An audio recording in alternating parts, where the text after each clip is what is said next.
அனைவருக்கும் அன்பான வணக்கம். நம்முடைய யூடியூப் சேனல்ல தொடர்ந்து ஆடி மாதத்தினுடைய சிறப்பு பதிவுகளை நம்ம பார்த்துட்டு இருக்கிறோம். இன்னைக்கு நம்ம பார்க்க போறது ஆடி மாதத்தினுடைய வெள்ளிக்கிழமைகளின் சிறப்புகளை பற்றியும், முதல் வெள்ளியன்று நாம எவ்வாறு நம்முடைய ஆடி வெள்ளி வழிபாட்டை துவங்குவது அப்படிங்கிற தகவல்களை பத்தியும் இந்த பதிவுல தெளிவாக தெரிந்து கொள்ளலாம். வாங்க. ஆடி மாதம் பிறந்துட்டாலே நமக்கு ஒவ்வொரு நாளும் பண்டிகை, ஒவ்வொரு நாளும் விசேஷம்தான். அதில மிக குறிப்பாக வரக்கூடிய நாள் ஆடி வெள்ளி, ஆடி செவ்வாய், ஆடி ஞாயிறு. அதுல இந்த ஆண்டு முதலாவதாக நமக்கு துவங்குவதே ஆடி வெள்ளி தான். ஆடி வெள்ளி முதல்ல துவங்குறதுனால இந்த ஆண்டு நமக்கு 5 வெள்ளிக்கிழமைகள் அமைந்திருக்கிறது. அதனால ரொம்ப விசாலமா, சௌகரியமா ஒவ்வொரு வெள்ளிக்கிழமையும் ஒவ்வொரு விதமான வழிபாடோட நம்முடைய மங்கள ரூபிணியாக விளங்கக்கூடிய அம்பாளை வழிபாடு செய்யலாம். அந்த வகையில ஆடி மாதத்துல என்னென்னைக்கு வெள்ளிக்கிழமைகள் வருது, அதனுடைய சிறப்புகள் என்ன அப்படிங்கிறத முதல்ல பார்த்துட்டு அதுக்கு பிறகு முதல் வெள்ளிக்கிழமை அன்னைக்கு நாம என்ன வழிபாடு செய்யலாம் அப்படிங்கிறதையும் பார்க்கலாம். வாங்க. வெள்ளிக்கிழமை வழிபாட்டை 2 வகையாக நாம பிரித்து கொள்ளலாம். முதல்ல நாம நம்முடைய பிரச்சனைகள் தீரணும். நிறைய கடன் இருக்கு, அந்த பிரச்சனை தீரணும். எங்களுக்கு தீராத நோய் இருக்கு, அந்த நோய் தீரணும். அல்லது வேற ஏதாவது வழக்கு சம்பந்தமான பிரச்சனைகள், இல்லை ஏதாவது ஒரு பிரச்சனை, என் கணவர் பிரச்சனை, என் மாமியார் பிரச்சனை, என் மாமனார் பிரச்சனை, எனக்கு பக்கத்து வீட்டுல பிரச்சனை, இந்த மாதிரி நிறைய பிரச்சனைகளோட இருக்கிறோம் இல்லையா? இந்த மாதிரி பிரச்சனைகள் தீரணும் அப்படின்னு நினைக்கக்கூடியவர்கள் ராகு காலத்துல வெள்ளிக்கிழமை அன்று வழிபாட்டை மேற்கொள்ளலாம். பிரச்சனைகள்லாம் ஒன்றும் பெருசா இல்லம்மா, ஆனா எங்களுக்கு வரவு வரமாட்டேங்குது, செல்வம் தங்க மாட்டேங்குது, மகாலட்சுமி வீட்டுல குடியிருக்கிறதுக்கு நாங்க என்ன செய்யணும், அல்லது எங்களுக்கு நல்லதொரு வாழ்க்கை, ஒரு மகிழ்ச்சியான வாழ்க்கை, ஒரு இன்பமயமான வாழ்க்கை, செல்வம் மட்டுமே பிரதானம் இல்ல, செல்வம் இருக்கிறவங்களுக்கு கூட நிம்மதியான வாழ்க்கை அப்படிங்கிறது கிடைக்க மாட்டேங்குது இல்ல. அப்ப மன நிம்மதியா சந்தோஷமா நாங்க வாழ்வதற்குரிய நேரம், வழிபாடு எது அப்படின்னு கேட்டீங்கன்னா வெள்ளிக்கிழமையில செய்யக்கூடிய சுக்கிர ஓரையில நாம வழிபடக்கூடிய நேரம், அது மிக முக்கியமானது. இப்ப 2 வகையான நேரம் உங்களுக்கு நான் சொல்லி இருக்கிறேன். இதுல எந்த நேரம் உங்களுக்கு தேவைப்படுகிறதோ, நான் ஏற்கனவே விஷயங்களையும் பிரிச்சு சொல்லிட்டேன், அதனால நீங்க தான் அதை முடிவு பண்ணணும் உங்களுக்கு எந்த நேரம் தேவைப்படுது அப்படின்னு. அந்த நேரத்துல நீங்கள் வழிபாட்டை செய்து கொள்வது அப்படிங்கிறது விசேஷமானது. இது ஆடி வெள்ளிக்கு மட்டும் கிடையாது, பொதுவாகவே எல்லா வெள்ளிக்கிழமைகள்லையும் இந்த வழிபாடுகள் அப்படிங்கறது மேற்கொள்ளலாம்.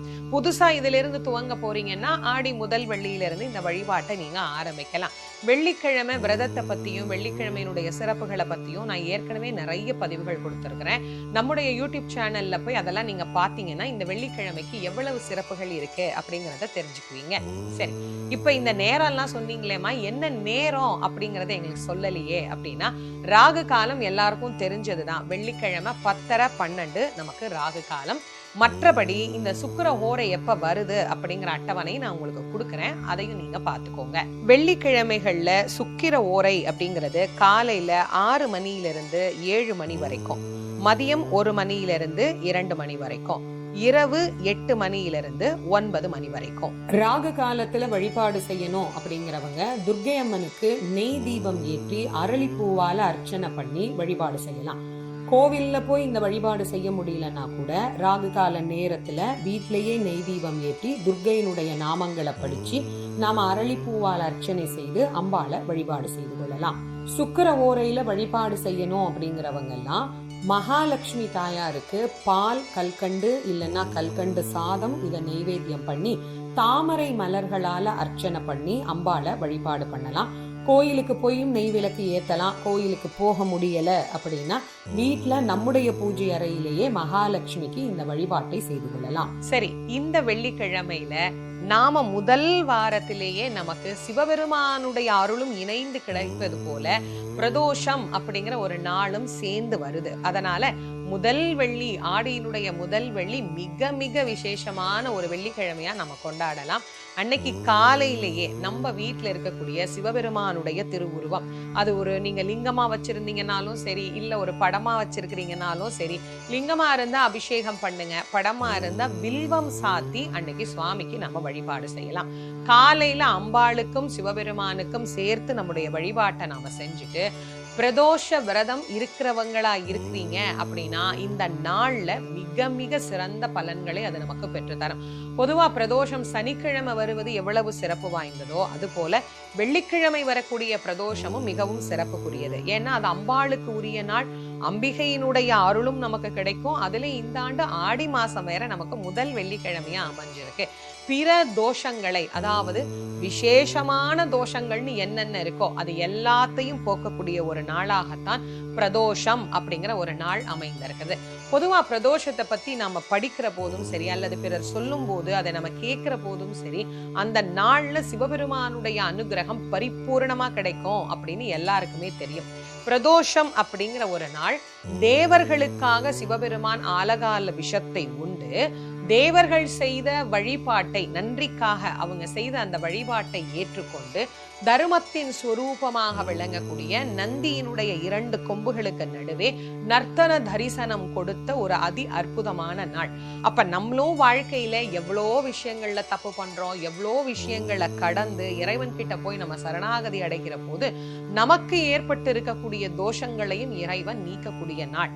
அப்படி நீக்குவதற்கு கருணையின் வடிவமான அம்பாளும் இணைந்து நமக்கு துணை செய்கிறாள். அப்படின்னா இந்த முதல் ஆடி வெள்ளி ரொம்ப சிறப்பானதுன்னு தானே சொல்லணும். அதனால பிரதோஷ விரதம் இருக்கிறவங்க பிரதோஷ விரதத்தை கடைப்பிடிங்க.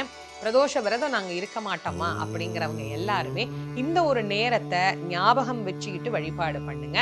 மாலை 4 மணியிலிருந்து 6:30 மணி வரைக்கும் இந்த நேரம் மிக உயர்ந்த பிரதோஷ காலமாக நமக்கு சொல்லப்பட்டிருக்கு. அதனால இந்த வெள்ளிக்கிழமை அன்னைக்கு மாலை 6 மணிக்கு நம்ம வீட்டு பூஜை அறையில திருவிளக்கு ஏற்றி வைத்து அம்பாளுக்கு திருவிளக்கு வழிபாடு செய்வது என்பது ரொம்ப ரொம்ப சிறப்புக்குரியது.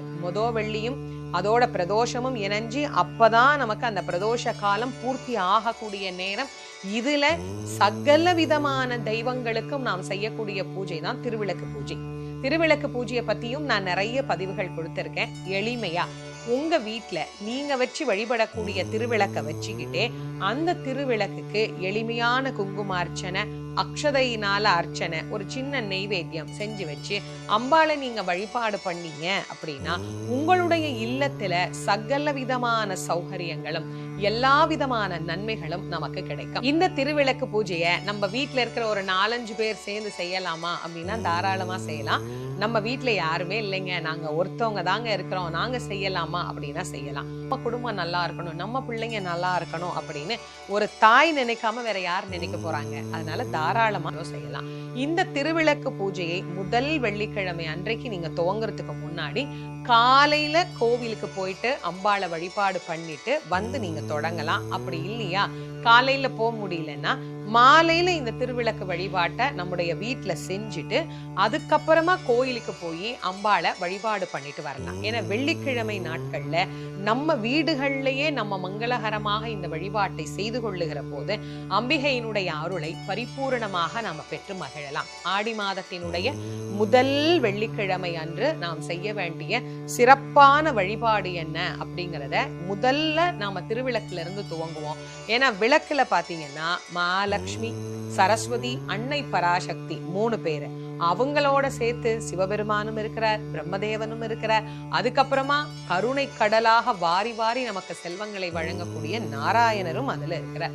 அப்போ இத்தனை பேரும் அதுல இருக்கும்போது அவங்களோட சேர்த்து 33 தேவர்களும் ஐக்கியமாயிருக்கிறாங்க. அப்போ ஒரு திருவிளக்கு வழிபாடு அப்படிங்கிறது ஏதோ அம்பாளை மட்டும் நம்ம பூஜை செய்யற வழிபாடா நினைத்து கொள்ளக்கூடாது. சகல விதமான தேவர்களுக்கும் நாம் செய்யக்கூடிய ஒரு பூஜையாக அதை எடுத்துக்கணும். இந்த திருவிளக்கு பூஜையில இருந்து நாம முதல்ல நம்முடைய ஆடி வெள்ளியை துவங்குவோம். அதே மாதிரி இந்த வெள்ளிக்கிழமை அன்னைக்கு நம்ம வீட்டுக்கு யார் வந்தாலும் அவங்களுக்கு மஞ்சள், குங்குமம், தாம்பூலம் கொடுக்கிற வழக்கத்தை வச்சுக்கோங்க. இது ஆடி மாசம் முழுக்கவே நீங்க செய்யலாம். அது ரொம்ப ரொம்ப விசேஷமானது.